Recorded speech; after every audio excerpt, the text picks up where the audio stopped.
The Interstate Highway System, America's largest ever infrastructure project. World-class design, moving goods and people all throughout the United States and helping build the greatest economy the world has ever seen.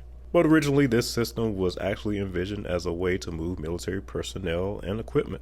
Enter Interstate 14, nicknamed the 14th Amendment Highway in honor of the 14th Amendment of the U.S. Constitution, and the fact that its planned route is to traverse large portions of America's Black Belt region. This highway also is to pass near multiple military installations in this part of the country. Quite the ode to the original purpose of the interstate highway system. Back in the spring of 2023, I was able to drive this entire route, all 25 miles of it. But before you all get too excited on this video, I'm going to tell you why we will never see this route built outside of Texas. Go ahead and hit that like button, subscribe if you love the content, and let's talk about this future military highway. First, let's talk about exactly what this proposed highway is and where the idea came from. In 2005, the highway was first proposed as the 14th Amendment Highway to run between Augusta, Georgia and Natchez, Mississippi. U.S. Representative Charlie Norwood from Georgia proposed extending the highway to Austin, Texas in the west and the Myrtle Beach, South Carolina area in the east. In 2005, President George Bush signed a law that included I-14 along with the proposed I-3 3rd Infantry Highway, without providing funding for them, of course. Also, the western terminus was extended to Alexandria, Louisiana. Between 2005 and 2011, little progress was made on the route outside of various studies by state and local transportation departments along the route. Despite the Federal Highway Administration recommending Congress fund more studies in 2011, Congress decided that it had higher priorities. It was Texas who finally got the ball rolling by conducting their own study. In 2011, Texas DOT concluded that US 190 should be upgraded to a 4-lane divided highway to meet 2040 traffic projections, but not a full controlled access freeway. But that a full controlled access freeway could only be justified if Interstate 14 were built. So Interstate 14 finally came into existence when 2 Texas congressmen added I-14 to the 2015 FAST Act that was signed into law by President Obama. The first official signs went up in 2017 in Killeen, overlapping the old US 190. In 2021, Senator Ted Cruz of Texas and Senator Raphael Warnock of Georgia got the currently proposed full route from Augusta, Georgia to Midland, Odessa, Texas added and signed into law by President Biden in 2021. So it was then, in 2021, that this route you see here, I-14, became official. Yet, of course, Congress didn't actually allocate any funding to the project, as they are busy funding other things. So now let's take a look state by state at the route and the status of it in the various states that it's supposed to traverse. For this video, it's only right that we start out in Texas, seeing as how Texas is the only place where it actually exists at this point. The existing signed portion of Interstate 14 is a mostly 6-lane freeway that runs from Interstate 35 to Killeen and ends right at the US 190 and US 190 business split just south of Fort Cavazos. You don't get any warning or end sign for this current terminus. You'll just see the I-14 sign stop and only see US 190 signage if you continue west. This Interstate 14 section is built in true Texas fashion with frontage roads and all. I didn't see any Texits yet, but I'm sure that the locals will add some in due time. One thing you'll notice is that there is currently no direct exit for I-14 traffic to get onto southbound I-35. Currently, traffic must exit onto the I-14 frontage road, turn onto the I-35 frontage road, and then travel south for a while before coming to an I-35 entrance ramp. After I-35, I-14 is to pass near Bryan and College Station, using the US 190 and Texas 6 corridors to meet I-45 in Madisonville.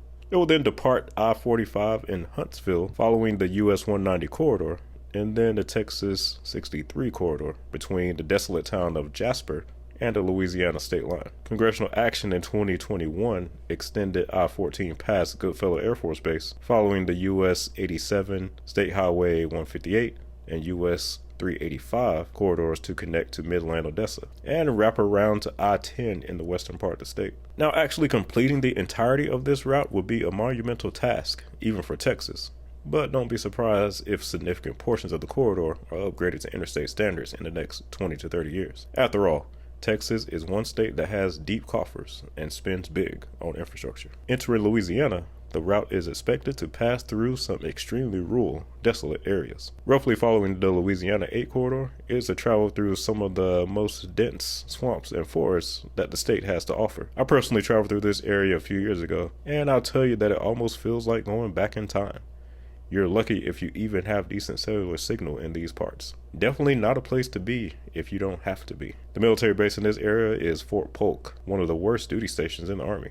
After this, the route is to continue towards Alexandria, the home of actual civilization in central Louisiana. It is assumed that in Alexandria, I-14 will bypass the city to the north, potentially using the existing US 71 corridor. Then after Alexandria, it will continue along the Louisiana 28 corridor to the US 84 corridor, making its way towards Natchez, Mississippi. Not much of this corridor consists of a rural 2-lane highway, so it is likely that a new alignment will be required to bypass some of the small towns along the route. Looking at this route, it is easy to tell that in addition to the military bases along the route, Louisiana is hoping to spur some economic development. Other than Alexandria, this is some of the most desolate territory in the state. These areas have been losing population for quite some time, and state officials are hoping that a future Interstate 14 will bring some new life to the region. The reason you won't be seeing I-14 in Louisiana, well, it's a combination of priorities and finances. Louisiana has one of the biggest and most costly backlogs of existing roadway infrastructure in the country. If you've ever driven through Louisiana along I-10, then you've noticed that large portions of the highway are elevated over the bayous and swamps in the state. There are also very outdated bridges in both Lake Charles and the capital city of Baton Rouge, which are in dire need of replacement. Some estimates place the cost of rebuilding these sections of I-10 in the state as high as $10 billion. Then, even when it comes to new construction, I-14 ranks low in terms of priorities for the state. I-49 is king in Louisiana on this front as it passes through all of the state's major population centers. So Louisiana is more focused on getting I-49 finished in Shreveport, Lafayette, and continued down to New Orleans. And I say they definitely want I-14 more than they want I-69, but don't hold your breath on either of those routes existing in Louisiana in the coming decades without some big federal dollars. In Mississippi, I-14 is to continue following the US 84 corridor heading from Natchez, pass near Brookhaven, and meet I-59 in Laurel. It will then join I-59 on a concurrency to Meridian, where it is expected to also join with I-20 to create a triple concurrency from Meridian to the Alabama state line. I-14 won't provide direct access to any military bases in Mississippi, but it does provide indirect access to Camp Shelby via I-59. Mississippi is actually in a favorable position for a change with this interstate. The good news is that the concurrencies with I-59 and I-20 will only require new signage. Additionally, US 84 is already a 4-lane highway through the entire state, so this will make upgrades a much easier task in Mississippi than in neighboring Louisiana. But even still, you'll be looking at a multi-billion-dollar effort to upgrade US 84 to interstate standards. And Mississippi also has some work to do on its existing interstates.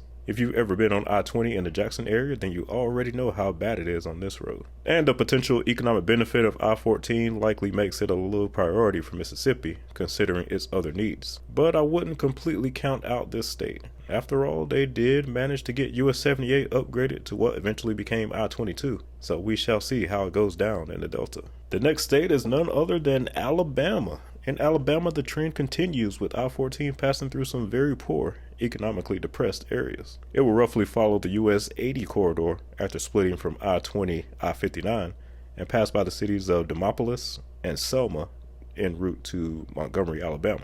I-14 will provide additional access to Maxwell Air Force Base in Montgomery. A new southern bypass of Montgomery might be required to carry I-14, as the existing US 80 is a surface boulevard with several at-grade intersections and businesses along the route. After Montgomery, I-14 will run concurrent with Interstate 85 before splitting off to follow the US 80 corridor towards Columbus, Georgia. As for the existing route, US 80 is currently 4 lanes on most of the path between the Mississippi state line and Montgomery, though there are several 2-lane segments that remain. New bypasses will be needed to get around both Demopolis and Selma. After Montgomery, the concurrency with I-85 will be the easy part, but after splitting from I-85 towards US 80 via Alabama 186, the existing roadway is a 2-lane rural highway, so Alabama will have some work to do here. Many government officials, as well as citizens, have taken an interest in the possibility of I-14 being built in this state. Many hope that it can bring some economic interest to these forgotten parts of America. There have been a few studies on possible routes and possible benefits of the route in the state, so if Alabama can find the funding, then they maybe just see some portion of this route built. A strong maybe, that is. And the final state on the list is none other than Atlanta.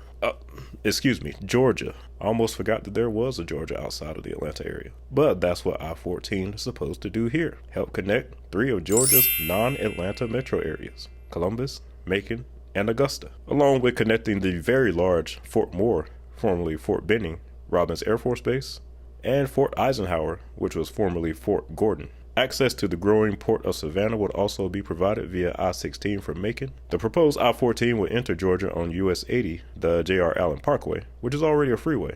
Now, I'd probably have to get out there to see whether it's already interstate standards, but at a minimum, it is already a 4-lane controlled access highway. Between Columbus and Macon, US 80 is a 4-lane highway up to the junction with Georgia 540, which is a 4-lane highway that I-14 will follow to I-75, just south of Macon, with a new bypass likely being required in Byron.